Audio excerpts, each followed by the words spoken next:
Situation کو اپنے حق میں کرنے کے لیے یقیناً وہاں کی تعمیر و ترقی میں دلچسپی لے رہا ہے اور اس کی نیگوسیشنز بھی ہیں. لیکن آپ کو پتہ ہے کہ جو مشرقی چائنا جس کو ترکمستان کہتے ہیں، وہاں ایک علیحدگی کی موومنٹ ہے، بہت لمبے عرصے سے وہ چل رہی ہے. سنچیانگ میں وہ جو مسلمانوں والی ہے. جی جی جی. جی اور جی جی. تو چائنا کو ایک تو یہ خطرہ ہے کہ کہیں اگر طالبان کی حکومت قائم ہو جائے اور یہ آئیڈیالوجی جو ہے وہ اسپریڈ ہونا شروع ہو جائے تو اس میں چائنا اپنے آپ کو بھی ایک افیکٹ ہی سمجھتا ہے. لہذا وہ اپنا اثر سوکھ، سیاسی اثر سوکھ بڑھانے کے لیے بھی طالبان کے ساتھ نیگوسیشن میں ہے، اور طالبان نے کچھ گارنٹیز چائنا کو دی بھی ہیں. لیکن آپ کو پتہ ہی ہے کہ ان گارنٹیز کی کوئی جو ہے وہ نیت نہیں ہوتی. اس کی اہمیت تبھی ہوتی ہے کہ اگر جو حکمران افغانستان کے بننے والے حکمران جو ہے وہ دیکھنا یہ ہوگا کہ وہ کتنے سنجیدہ ہیں اور کیا وہ افغانستان کی تعمیر، ترقی اور افغانستان کو نسبتاً ایک پرامن ماحول دینے کے لیے آئیڈیالوجیکلی وہ کمفرٹیبل بھی ہیں، یا وہ قرون وسطیٰ کی اس آئیڈیالوجی جہاں جنگ و جدل، فتوحات، مار دھاڑ، یہ چیزیں جو ہے وہ اگر آپ تاریخ کے پس منظر میں جائیں تو یہ رہی ہیں. تو اور چونکہ طالبان کی قیادت جو ہے، یا جو طالبان گروپ ایک انٹیٹی، وہ اس کی جو آئیڈیالوجی ہے وہ ابھی تک جو عصر حاضرہ ہے، یعنی عصر حاضرہ کے تقاضے اور افغانستان کو ایک نیشنل سٹیٹ بنانا اور اس کو بین الاقوامی معاہدوں کے اندر شامل کرنا اور ملک کے اندر تمام مذہبی اقلیتوں کو اور دیگر جو قومیتی شناخت رکھتے ہیں ان کے وجود کو تسلیم کرنا اور ان کو بھی حکومت میں شامل کرنا، یہ ان کے لیے ایک بڑا چیلنج ہے. اور چونکہ بہرحال اب 20-22 سال کی جو مسلسل جنگ ہے، اس میں ان کا جو ایکسپوئر رہا ہے، انٹریکشنز رہا ہے بین الاقوامی برادری کے کچھ لوگوں سے بھی، تو یقیناً ان کی وہ سوچ تو جو جو جو 94-95 کی دہائی کی تھی، وہ تو یقیناً اس میں کچھ نہ کچھ گنجائش انہوں نے پیدا کی. لیکن شوکت صاحب ایک بات آپ یوں نہیں سوچتے کہ طالبان کے پاس جو اس وقت موجودہ قیادت ہے، ان کو جنگ و جدل کا تو بڑا تجربہ ہو سکتا ہے، 20 سال 25 سال جو بھی 40 سال، ویسے ہم ایسے بھی کہہ سکتے ہیں، لیکن جو سیاسی ایک ویژن ہوتا ہے، جو سیاسی جو مطلب ملک کو چلانے کے لیے جو نظام ہونا چاہیے، ان کو بہت جلدی نہیں یہ قبضہ ہو گیا کہ ان کے پاس وہ سارا کچھ تیار ہی نہیں تھا. وہ جو نہیں دیکھیے، بات یہ ہے نا کہ یہ تو جو قبضہ جو ہے وہ ہونا کوئی جلدی نہیں ہوا. اس میں آپ یہ کہہ سکتے ہیں کہ امریکہ کی بھی مرضی شامل تھی، وہ تو تھی نا. اور امریکہ کی اس مرضی کے اندر وہ پس منظر شامل تھا کہ ہم، یعنی امریکہ کے نزدیک وہ جو جس ماڈرن افغانستان کو بنانا چاہتے تھے، اور ایک موڈریٹ پروگریسو اگر نہیں تو کم از کم ایک لبرل حکومت، اور اس حکومت کا جو ادارے ہیں ان کو چلانا چاہتے تھے. تو امریکہ کو یہ احساس ہے ان کو کہ جو ریجن کی جو فورسز ہیں یا افغانستان کی جو نیبرہڈ میں رہتے ہیں، انہوں نے اس ایجنڈے کو آگے نہیں بڑھنے دیا اور مسلسل جو ہے وہ طالبان کو سپورٹ کرتے رہے کسی نہ کسی شکل میں. ایسے ہی جیسے آپ دیکھیے کہ پاکستان جب بھی امریکہ کا دباؤ بڑھتا رہا ہے تو طالبان جو ہے وہ مطلب کراچی میں انہوں نے بڑے بڑے بزنسز کھولے ہوئے تھے، کوئٹہ میں کھولے ہوئے تھے. تو ظاہر ہے کہ یہ حکومت کی، یعنی حکومت سے مراد جو ہے وہ اسٹیبلشمنٹ کی سرپرستی کے بغیر تو ممکن نہیں تھا. تو اب بھی آپ یہ کہہ سکتے ہیں کہ یعنی پاکستان کے جو تقاضے افغانستان کی موجودہ جو لیڈرشپ ہے اس سے ذرا تھوڑے سے مختلف ہوں گے. یقیناً جو ہے وہ پاکستان چاہے گا کہ یورپ یا امریکہ سے افغانستان کی یہ قیادت جو ہے وہ کسی قسم کے متصادم پالیسیاں نہ اختیار کرے، کیونکہ اسی میں پاکستان کا فائدہ ہے۔ پاکستان کا افغانستان میں دلچسپی ہمیشہ جو ہے وہ یہ رہی ہے کہ وہاں انڈین فٹ پرنٹ نہیں ہونا چاہیے، انڈیا کا اثر سوکھ نہیں ہونا چاہیے، چونکہ پاکستان کی جو پالیسیاں تھی وہ ٹوٹلی انڈین اسپیسیفک تھی۔ دوسری پاکستان کی جو پالیسیوں میں یعنی طالبان کو سپورٹ کرنے کی ایک بڑی وجہ یہ تھی کہ افغانستان نے پاکستان کے قیام کے بعد ہی ان لوگوں کے لیے آپ یہ کہہ سکتے ہیں کہ ایک پناہ گاہ رہی ہے جو پاکستان کی مختلف حکومتوں سے وہ ان کے اختلافات تھے یا لڑائیاں تھی، تو انہیں اگر فوری طور پر کسی ملک میں جانا پڑا تو وہ افغانستان تھا جہاں ان کو بطور مہمان رکھا گیا۔ وہ چاہے جو ظاہر شاہ کی حکومت تھی یا سردار داؤد کی حکومت تھی یا بعد ازاں ڈاکٹر نجیب اللہ کی حکومت تھی، ان سب ادوار کے اندر اگر آپ دیکھیں تو خاص کر کے جب 1973 میں یا 74 میں جب جو نیشنل عوامی پارٹی پہ پابندی لگائی گئی اور نیشنل عوامی پارٹی کے خلاف ایک بہت بڑا ریاستی آپریشن کا آغاز ہوا، خاص کر کے بلوچستان میں، تو بلوچستان کے تقریباً 35 سے 40 ہزار بلوچ جو ہے وہ جا کے افغانستان میں پناہ گزین ہوئے، اور وہاں کی حکومت نے ان کی دیکھ بھال، ان کی عزت احترام، یہ سب چیزیں کرتے رہے، جبکہ پاکستان کا اس وقت تقاضا ان سے یہی تھا کہ ان کو آپ پناہ دیں۔ تو پاکستان کی یہ برسہ برس کی کوشش اور کاوش رہی ہے کہ افغانستان میں ایک ایسی حکومت ہو جو پاکستان کے مفادات کو بہت زیادہ مقدم رکھے، اور پاکستان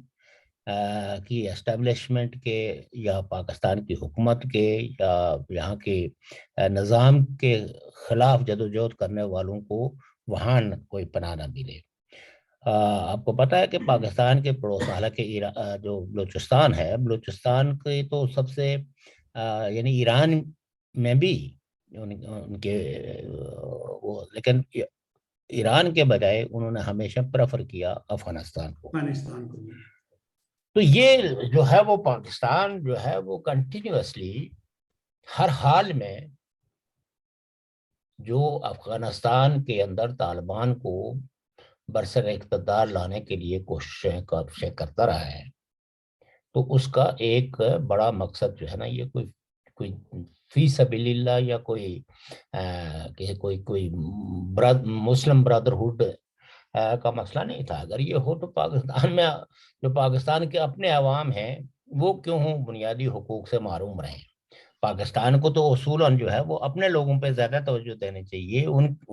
تمام اپنے جو قومی وسائل ہیں وہ لوگوں کی تعمیر و ترقی پہ خرچ کرنا چاہیے، زیادہ لوگوں کو یعنی ایسے قوانین بنانے چاہیے جو پرو پیپل ہوں، جو سول سوسائٹی کو بڑا سپیس دیتے ہوں۔ تو اصل مسئلہ یہ ہے کہ یہاں بھی جو ایک بروٹل مینٹلٹی ہے وہ یہ ہے کہ ہم جن کو مارنا چاہیں تو ان کو کسی جگہ بھی پناہ نہ ملے، اور افغانستان وہ جگہ تھی کہ جہاں لوگوں کی ایزی اپروچ ہے کہ جب بھی یہاں دباؤ بڑھتا ہے یا یہاں کوئی قتل کا اور تشدد کا لوگوں کو سامنا ہوتا ہے تو وہ افغانستان چلے جاتے ہیں۔ تو لہٰذا پاکستان سمجھتا ہے کہ اگر یہاں جو ہے وہ ایک ایسی ہمارے فرینڈلی حکومت ہو جائے جو ہمارے قومی مفادات کو بہت زیادہ عزیز جانے اور ہمارے دشمنوں کو اپنا دشمن سمجھے، ہمارے مخالفین کو اپنا مخالف سمجھے، تو اس لیے یہ ہے کہ ان کی وہاں یہ کوشش رہی ہے کہ ایسے لوگ آئیں، اور وہ طالبان کے علاوہ کوئی اور ہو نہیں سکتے۔ لیکن اور یہی پاکستان کے کبھی کبھی لوگ جو پاکستان کے اپنے دانشور بھی ہیں کہ یہ پالیسی پاکستان کی غلط ہے۔ ہونا تو یہ چاہیے کہ اپنی سرزمین کو اپنے لوگوں کے لیے ایک کمفرٹیبل بنانی چاہیے کہ تاکہ لوگوں کا پناہ لینے کا، بھاگنے کا جواز ختم ہو۔ اب یہ جواز ختم کرنے کے لیے تو تیار نہیں ہے، کیونکہ تاریخی قوموں کو ان کی شناخت، ان کا کلچر، ان کی زبان، ان کے وسائل ان کی تعمیر و ترقی پہ خرچ کرنے کے نظریے کو تو پاکستان مانتا نہیں ہے، چونکہ پاکستان میں جو پریویل مینٹلٹی کرتی ہے وہ ہے ٹو نیشن تھیوری کی، جس میں کسی قومیت کی کوئی گنجائش نہیں ہے۔ اب تو وہ بھی ختم ہو رہا ہے جی۔ کیا یہ جو دو قومی نظریے کی بات آپ نے کی نا، میں نے اگلے دن ایک پروگرام دیکھا، ایک امبیسی تھی سفارت خانہ پاکستان، تو انہوں نے ایک پروگرام کرایا 14 اگست پہ۔ سب سے پہلے تلاوت قرآن پاک ہوئی، قاری صاحب نے کی، اس کے بعد پھر ایک ملی نغمہ ہوا، پھر جوان خواتین جو تھی اور جوان مرد انہوں نے مل کر لڈی پہ بھنگڑا ڈالا، اور گانا تھا انڈیا کا سکھوں کا، اس میں تھا کہ آجا گدے وچ۔ تو میں نے سوچا کہ یہ جو دو نظریے پہ بنا تھا، اب تو میرا خیال ہے یہ نہیں، دیکھیے بات یہ ہے نا، دو قومی نظریے میں یہ ڈانس گانا بجانا، نہیں، وہ پاکستان کا مطلب کیا، لا الہ الا اللہ؟ نہ یہ تو خیر مطلب یہ ہے کہ یہ تو ملاؤں کی گڑی ہوئی بات ہے۔ جی، بات یہ ہے کہ یہ نعرہ کبھی بھی نہیں رہا، ہمیشہ برطانوی ہند کی تقسیم کے لیے، جس کو دو قومی نظریہ کہتے ہیں، وہ یہ کہتے ہیں کہ ہم مسلمان ہیں اور آپ جو ہے وہ ہندو ہیں، اور ہندو ہے، ہم ہندوؤں کے ساتھ کمفرٹیبلی نہیں رہ سکتے، نہیں رہ اس سکتے۔ کے لیے ہمیں ایک الگ ملک چاہیے۔ اس میں کوئی اسلامی نظام نہیں تھا، نہ اس میں کوئی شرعی قوانین کا کوئی عمل دخل تھا۔ یہ تو لیاقت علی خان نے، آپ یہ کہہ سکتے ہیں کہ بعض میں جو اس میں کوئی جو جو جو جناح صاحب کے مرنے کے بعد کچھ چیزوں میں بہت ترمیم کی، لیکن یہ جو آپ یہ سمجھتے ہیں کہ کوئی یعنی کسی اگر یوم پاکستان پہ کوئی کلچرل ایکٹیویٹی ہوتی ہے، کوئی گانا ہوتا ہے، ڈانس ہوتا ہے، کوئی چیز ہوتی ہے، تو یہ دو قومی نظریے سے متصادم چیز نہیں ہے۔ اصل چیز ہے ہماری انڈرسٹینڈنگ کی۔ انڈرسٹینڈنگ جو ہے وہ ہونی چاہیے اسٹیٹ کے بارے میں، کہ اسٹیٹ پاکستان اسٹیٹ اپنے لوگوں کے لیے کس طرح کے جذبات، کس طرح کے احساسات رکھتا ہے۔ کیا پاکستان کی اسٹیٹ اپنے لوگوں کو ایک ایسا شہری، ایک ایسی گود مہیا کرنے کے لیے تیار ہے جس میں سارے بچے جو ہے وہ کمفرٹیبلی رہ سکیں؟ تو انفارچونیٹ یہ ہے کہ پاکستان ایک طبقاتی معاشرہ ہے، اور پاکستان کا قیام بھی ایک طبقاتی معاشرہ، اور پاکستان کی انویسٹمنٹ میں بھی اگر آپ دیکھیں ہیں تو بڑے بڑے نواب، بڑے بڑے لینڈ لارڈ، بڑے بڑے جاگیردار، یہ پاکستان کے قیام کے بانی مبانی تھے۔ تو ظاہر ہے کہ ان کے جو طبقاتی مفادات تھے وہ یہ سمجھتے تھے، یعنی انہوں نے تو اس نظریے کو اپنے لیے ایک کمفورٹ زون بنانے کے لیے ایک نئے ملک کی ڈیمانڈ کی۔ اس میں نہ تو ان کی اس وقت کی جو، اگر آپ ان قیادتوں کے ذاتی اور پرائیویٹ لائف کو دیکھیں تو اس سے ان کا کوئی ایسا جو ہے نا ایسی چیز کوئی مترشح نہیں ہوتی۔ یہ تو عام آدمی کی غلط فہمی یا بعد ازاں جو ہے وہ جو پروپیگنڈا لٹریچر ہے، اس نے پاکستان کو بنانے والے تو اس کو ایک نیشنل اسٹیٹ ہی رکھنا چاہتے تھے۔ یہی وجہ ہے کہ مطلب یہ ہے کہ یہاں جو پہلا یہاں وہ ہوا وہ پارلیمانی سسٹم تھا، یعنی یہاں کوئی خلیفہ یا کوئی امیر مقرر نہیں ہوا، یہاں گورنر جنرل بنا، اور یہاں جو ہے جس کو آپ نے پہلا وزیر اعظم یعنی جس کو وہ کیا وہ وزیر اعظم تھا۔ تو اس کا مطلب یہ ہے کہ بنانے والوں کے ذہن میں کوئی خلافت نہیں تھی، کوئی امارت نہیں تھی، کوئی شورا کا تصور نہیں تھا، ان کے نزدیک وہی ویسٹرن لیکن ڈیموکریسی۔ وہ بھی تو وزیر اعظم نامزد تھے نا۔ دیکھیں بات یہ ہے نا کہ ایک جب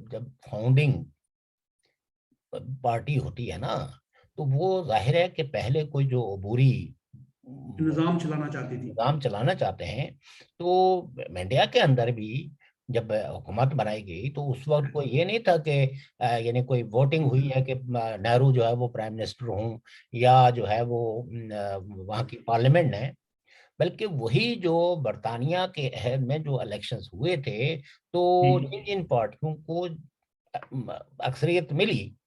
اب جیسے پنجاب میں جو ہے وہ یونینسٹ پارٹی کی اکثریت تھی، لیکن یونینسٹ پارٹی ساری جو ہے وہ مسلم لیگ نون میں چلی گئی۔ لہذا پہلی حکومتیں تو اسی تسلسل کے اندر بنائی گئی،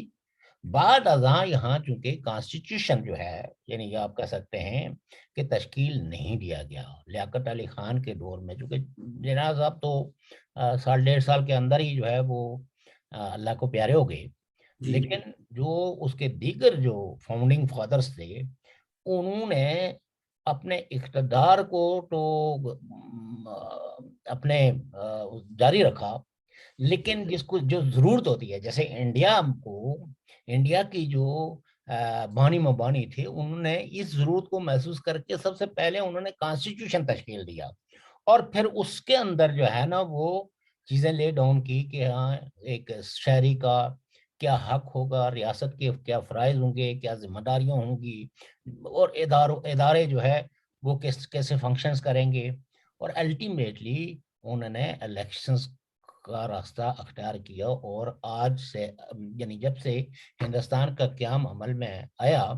تب سے وہاں ڈیموکریسی وداؤٹ اینی بریک جو ہے وہ چل رہی ہے۔ ہندوستان اور لیکن یہ کیوں چلی؟ اس لیے چلی کہ وہاں کانسٹیٹیوشن بنایا گیا۔ پاکستان میں تو آپ دیکھیں کہ پہلا جو کانسٹیٹیوشن جو ایک نام نہاد کانسٹیٹیوشن بنایا گیا وہ 1962 میں ہے، اور وہ ایک فوجی حکمران نے یعنی ایوب خان نے جب پہلا مارشل لا لگا 1958 میں، تو اس کے دور میں ایک کانسٹیٹیوشن جو کانسٹیٹیوشن بیسیکلی کوئی لوگوں کی ضرورتوں کے لیے نہیں بلکہ اس وقت کے جو حکمران تھے ان کو کیسے کیسے اختیارات اور کیسی کیسی چیزیں دے سکتا تھا۔ لیکن آپ یہ بھی دیکھیں نا جب ہندوستان کے جو پہلے پارلیمانی انتخابات تھے 1951-52 میں ہوئے تھے، جی ہاں ہندوستان بننے کے 4 سال بعد، جی اور پاکستان کے بعد جو پہلے پارلیمانی انتخاب وہ تو 70 میں ہوئے نا جو ایگزیکٹلی بالکل آپ نے اسی لیے تو وہ سارا نظام خراب ہوا ان کا۔ اور جب پہلے الیکشن ہوئے جی تو اس عرصے میں یعنی آپ یہ کہہ سکتے ہیں کہ 1947 میں جس طرح کی پالیسیاں دی گئی، جس طرح کی طرز حکمرانی اختیار کی گئی، اس کا نتیجہ یہ ہوا کہ پہلا الیکشن جو ہوا یعنی 70 والا، تو اس کے بعد جو ہے وہ مشرقی پاکستان جو ہے وہ بنگلہ دیش بن گیا۔ کیوں کہ اس مسلسل یعنی 47 سے لے کے تو 70 تک جس طرح کا قوموں اور قومیتوں پہ جبر اور جس طرح کے تعصبات پہ مبنی پالیسیاں بنائی گئی وہ کوئی اسلامی پالیسیاں تو نہیں تھی۔ مثلا یہ کہنا کہ اردو قومی زبان ہوگی، یہ کون سے اسلام کی منشا ہے؟ یہ کہ مطلب یہ ہے کہ آپ ون یونٹ، یہ کون سے اسلام کی تعبیر و تشریح ہے؟ آپ نے پاکستان کے اندر جو ہے وہ پورا ایک سسٹم جس کو اگر ہم پولیٹیکل ٹرم میں کہیں تو وہ ذاتی پسند اور ناپسند کی بنیاد پہ رہا ہے۔ دو قومی نظریہ تو بطور ٹول استعمال ہوا ہے مطلب برطانوی ہند کی تقسیم کے لیے، اور اس میں آپ کہہ سکتے ہیں کہ برطانیہ کے اپنے مفادات تھے، اس کی اپنی ضرورتیں تھیں، اور یہی وجہ ہے کہ آپ دیکھیں نا کہ دوسری جنگ عظیم کے بعد کتنے نئے نئے ملک برطانیہ نے بنانے میں اہم رول ادا کیا۔ خلافت عثمانیہ کو جب ختم کیا گیا تو کتنے نئے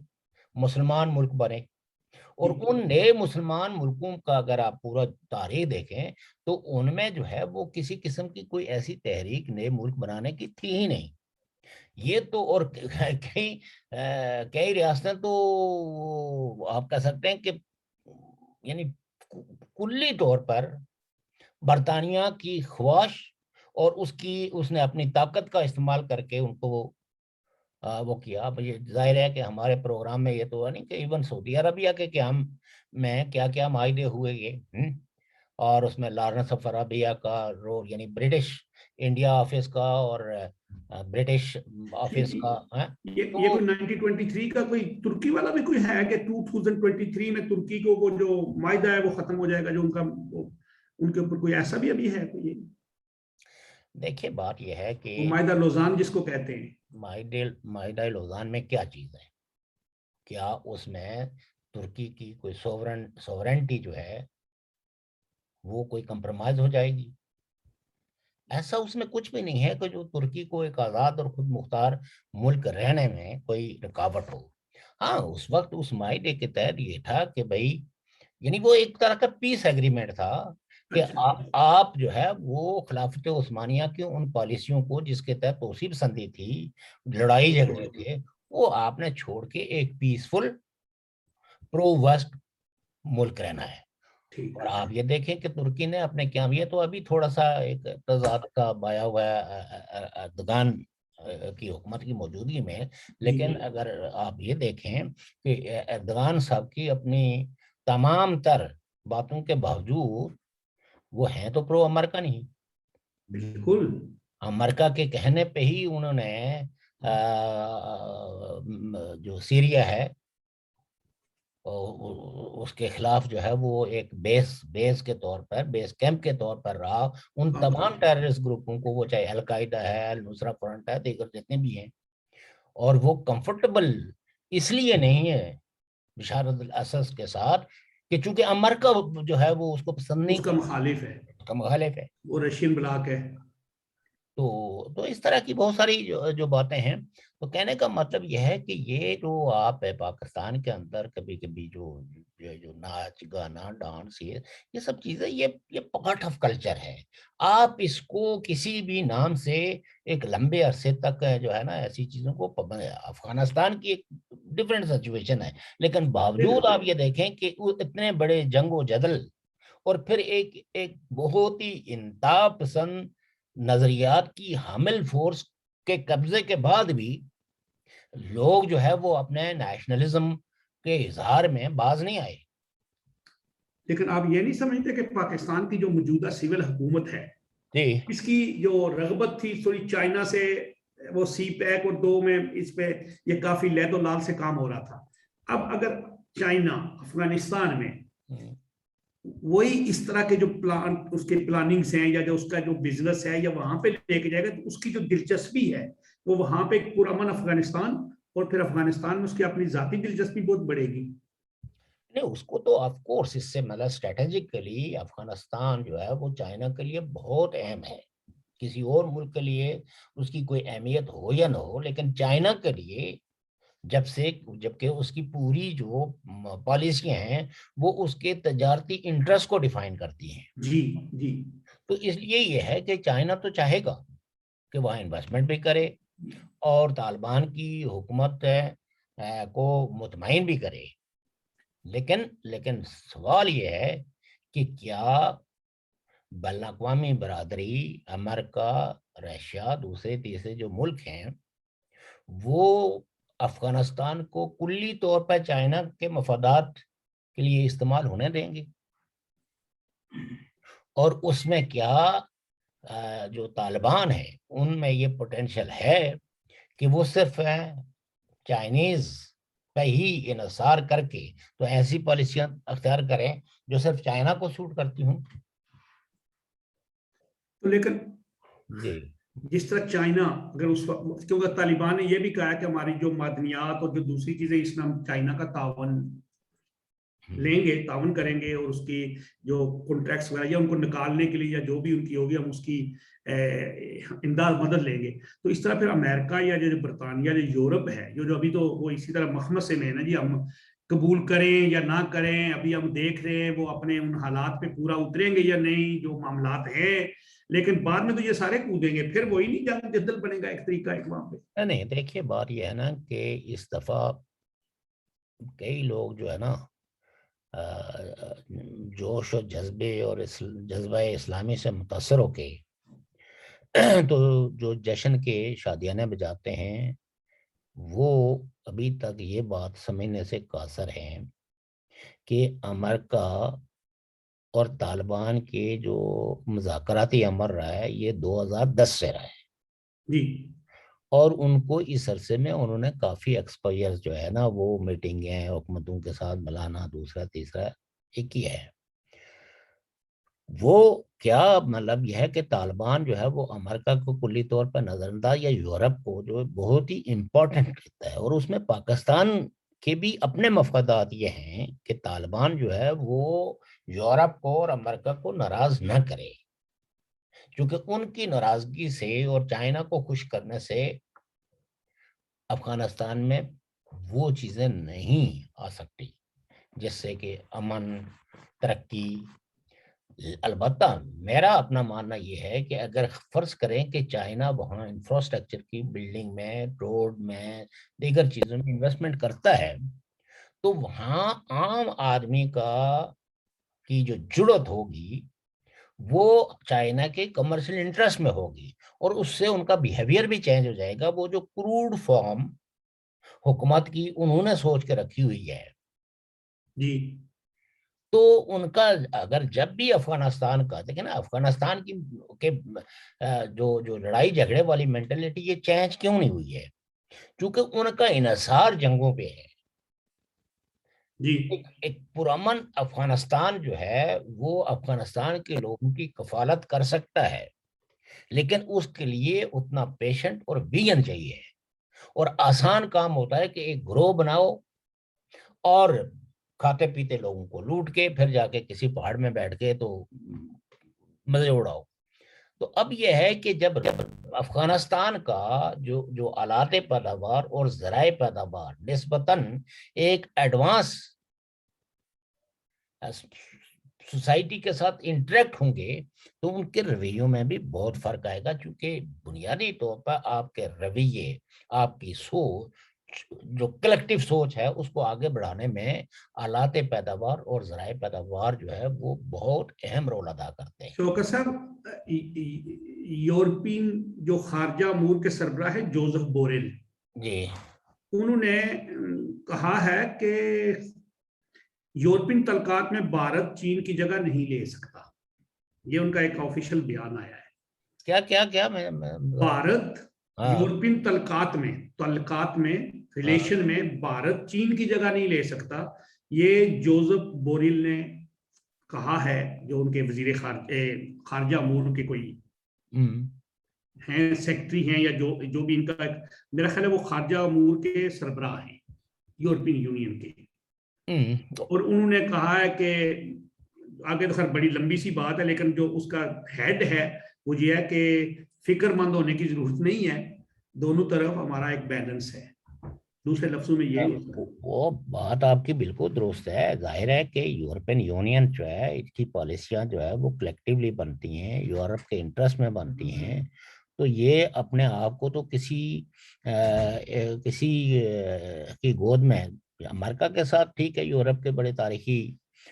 روابط بھی ہیں، رشتے بھی ہیں، اور پالیسیوں میں کئی چیزوں میں ہم آہنگی بھی ہے، اور وہ ہم آہنگی تو یقیناً انڈیا کے ساتھ نہیں ہے، چائنا کے ساتھ نہیں ہے، لیکن الٹیمیٹلی ڈومینیٹ کیا کرتے ہیں؟ آپ کے تجارتی رشتے جو ہے وہ آپ کی فارن پالیسی پر اثر انداز ہوتے ہیں۔ اگر چائنا جو ہے وہ یورپین ممالک کی ایک اکثریت میں وہ ایسی انویسٹمنٹ کرتا ہے جس سے کہ ایسا ہی جیسے آپ دیکھیں کہ امریکہ میں بھی ایک بہت بڑا سینیٹروں کا ایک بہت بڑا گروپ ہے جو امریکہ کی حکومت کو خبردار کرتا ہے کہ آپ چائنا کے خلاف کوئی ایسی پالیسی نہ ترتیب دیں جس سے کہ چائنا ڈی سٹیبلائز ہو جائے، چونکہ ایک عرب کا ملک اگر ڈی سٹیبلائز ہو گیا اور اس کی معاشی ترقی پہ اگر برے اثرات پڑے تو دنیا اس کو سنبھال نہیں پائے گی۔ لوگوں کے جو کنسٹینڈ ہیں، اسی طریقے سے انڈیا کے بارے میں بھی لوگوں کی یہ ہے کہ بھئی انڈیا جو ہے اس پاس بھی 1.5 ارب کی آبادی ہے۔ جس رفتار سے انڈیا ترقی کر رہا ہے، ان ملکوں کی کنسرن ہے کہ اس کو ترقی کرنے دی جائے، اس کو ترقی کرنے دی جائے، کیونکہ ملکوں کی ترقی ہی بین الاقوامی برادری اور بین الاقوامی دنیا کے مفاد میں ہے۔ دنیا کی پسماندگی اور دنیا کی ملکوں کی ڈیسٹیبلائزیشن جو ہے وہ دنیا کے لیے کوئی خیر کی خبر تو نہیں ہوتی۔ لیکن یہ بھی تو جی یہ تو ان ملکوں پر ہے، مثلا فرض کریں کہ ان ملکوں کے اپنے رویے پہ ہے کہ وہ اپنی معیشت کو، اپنی سیاست کو، اپنے کلچر کو کتنا ایک تحفظ فراہم کرتے ہیں جس سے کہ دنیا اس ملک کے مستقبل کے بارے میں یہ یقین کر لے۔ لیکن یہ بھی تو بدقسمتی ہے کہ چائنا، پاکستان ہو یا چائنا ہو یا ہندوستان ہے، ہندوستان ترقی تو بہت کر رہا ہے، لیکن وہاں پہ بھی دوڑ تو وہ بھاری اسلحہ برود اور عوام کو تو پھر اس کا وہ بینیفٹ نہیں مل رہے ہیں نا جو ملنے ہاں، چاہیے۔ یہ تو مسئلہ یہ ہے نا کہ آج بھی دنیا کی جو پالیسیوں کو، دنیا کی حکومتوں کو بنانے میں سب سے زیادہ انویسٹمنٹ کس کی ہوتی ہے؟ آرمامنٹ انڈسٹری کی. ریجنل کنفلکٹس کس کے انٹرسٹ میں ہوتے ہیں؟ اور یہ ہماری اب آپ دیکھیں نا، ذوالفقار علی بھٹو کو لے لیں. ذوالفقار علی بھٹو کی پارٹی کا جو پروگرام تھا وہ تو ایک پیس کا پروگرام تھا، سوشلائزیشن کا پروگرام تھا، لیکن الٹیمیٹلی ان کی جو پالیسیاں جو انہوں نے بیان کی، یا ملک کو کس دوڑ میں، انہوں نے اصلاح کی دوڑ میں. پاکستان جو ہے وہ ذوالفقار علی بھٹو صاحب کی پالیسیوں کی وجہ سے وہ اپنے آپ کو اصلاح کی اس دور سے باہر نہیں نکال سکا، بلکہ آہستہ آہستہ وہ اور زیادہ دھس گیا کہ اس کی جو معیشت ہے وہ اب اس دوڑ کا وزن اٹھانے کے قابل نہیں رہی ہے. انڈیا جو ہے وہ چونکہ ایک ہے، اس کے ڈیزائنز گلوبل ڈیزائنز ہیں، اتنا بڑا ملک ہے، تو لہذا اس کا اور پھر یہ ہے کہ میں نے جیسے کہا نا کہ حکومتیں، آپ یہ دیکھیں کہ انڈیا میں جب کانگریس کی حکومت تھی، خاص کر کے 1947 سے لے کے تو 1963-64 تک، تو ان کی پالیسی یہ تھی کہ ہم انڈیا کو اصلاح کے لیے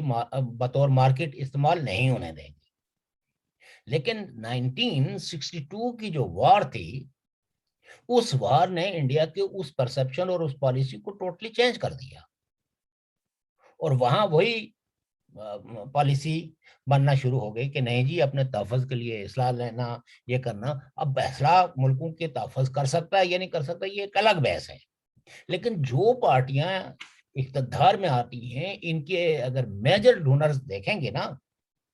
تو بین الاقوامی سطح پہ وہ ہیں جو اصلاح کے لیے زیادہ سے زیادہ مارکیٹ کے اندر گنجائش رکھتے ہیں. آج بھی جو کنزیومر کیپٹل ہے، جس کو مارکیٹ کیپٹل کہتے ہیں، اس کو وہ سپیس حاصل نہیں ہے. یہی وجہ ہے کہ دنیا میں جتنے بھی ادارے امن کے قیام کے لیے بنائے گئے ہیں، انسانی حقوق کے تحفظ کے لیے جو ادارے بنے، like United Nation Human Rights Council ہو یا یونائٹڈ نیشنز ہو،